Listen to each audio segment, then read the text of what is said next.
Welcome to the last breakfast. Please enjoy the video. In this video, I will explain how to make cookies and cream ice cream. First, let's gather our ingredients. You'll need 2 cups of heavy cream and 1 cup of whole milk for a rich base. Also, grab 3/4 cup of granulated sugar, 1 teaspoon of vanilla extract, and a small pinch of salt. Don't forget about 15 chocolate sandwich cookies, which we'll crush later. Now, let's prepare the ice cream base.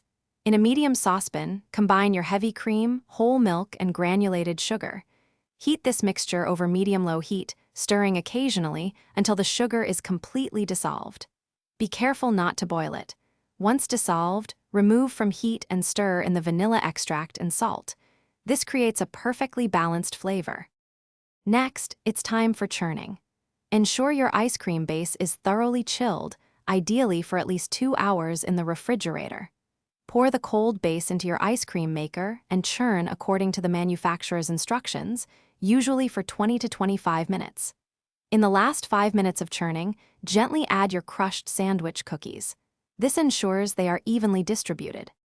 Finally, for the best texture, transfer your freshly churned ice cream into an airtight container.